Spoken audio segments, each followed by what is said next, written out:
అందరికీ నమస్కారం. ఈరోజు మనం ది ఓపెన్ నెట్వర్క్ అంటే టాన్ ఇంకా దాని కరెన్సీ అయిన టోన్ కాయిన్ గురించి లోతుగా తెలుసుకోబోతున్నాం. అసలు దీనికి టెలిగ్రామ్కి సంబంధం ఏంటి, బ్లాక్ చైన్ ప్రపంచంలో ఇది ఎందుకు ఇంత ప్రత్యేకంగా నిలుస్తుందో వివరంగా చూద్దాం. అయితే అందరికీ వచ్చే మొదటి ప్రశ్న ఏంటంటే, ఒక మెసేజింగ్ యాప్కి ఈ బ్లాక్ చైన్ టెక్నాలజీకి అసలు సంబంధమేంటి? ఈ చాలా ఆసక్తికరమైన ప్రశ్నతోనే మన ఈ విశ్లేషణ మొదలుపెడదాం. ఆ ప్రశ్నకు సమాధానమే టాన్. సింపుల్గా చెప్పాలంటే ఇది టెలిగ్రామ్ ప్లస్ బ్లాక్ చైన్. మొదట దీన్ని టెలిగ్రామ్ టీమే మొదలుపెట్టింది. ఇప్పుడు కూడా ఆ మెసేజింగ్ ప్లాట్ఫామ్తో చాలా బలమైన సంబంధం ఉంది. సరే, బావుంది. కానీ అసలు కొత్తగా ఇంకో బ్లాక్ చైన్ ఎందుకు అవసరమైంది? ఎందుకంటే పాత బ్లాక్ చైన్ సిస్టమ్స్లో ఉన్న కొన్ని పెద్ద సమస్యలను పరిష్కరించడానికే టీఓఎన్ పుట్టింది. చూడండి, పాత బ్లాక్ చైన్లలో ముఖ్యంగా 3 పెద్ద సమస్యలు ఉండేవి.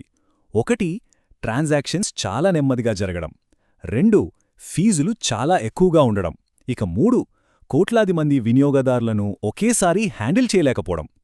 టాన్ సరిగ్గా ఈ సమస్యల్నే టార్గెట్ చేసింది. మరి ఈ సమస్యల్ని సాల్వ్ చేయడానికి టోన్ పెట్టుకున్న లక్ష్యాలు కూడా అంతే పెద్దవి. 100 కోట్ల మంది యూజర్స్ని సపోర్ట్ చేయాలి, చాలా వేగంగా ఉండాలి, ఇంకా ముఖ్యంగా టెలిగ్రామ్ యాప్తో పూర్తిగా కలిసిపోవాలి. సరే, ఈ లక్ష్యాలన్నీ బాగానే ఉన్నాయి.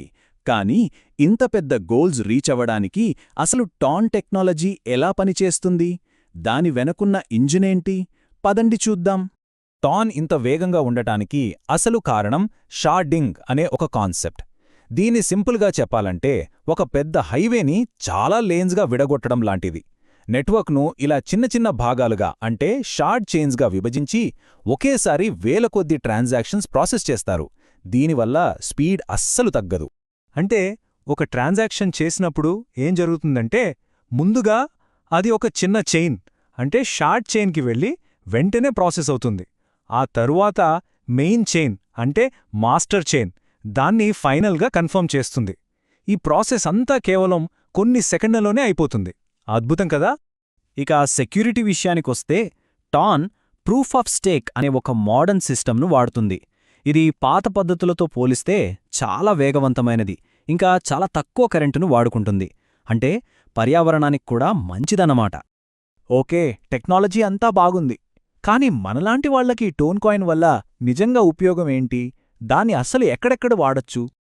టోన్ కాయిన్కున్న అతిపెద్ద బలం ఏంటంటే టెలిగ్రామ్తో దాని కనెక్షన్. అంటే టెలిగ్రామ్ యాప్లోనే నేరుగా పేమెంట్స్ చేయొచ్చు, మినీ యాప్స్ వాడొచ్చు, డీఫైలో ఇన్వెస్ట్ చేయొచ్చు, చివరికి ఎన్ఎఫ్టీలను కూడా కొనొచ్చు, అమ్మొచ్చు.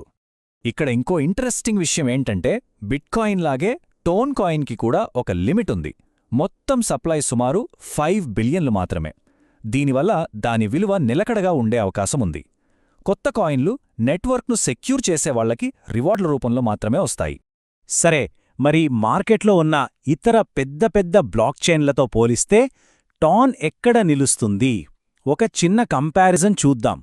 ఈ టేబుల్ చూస్తే మనకొక క్లారిటీ వస్తుంది.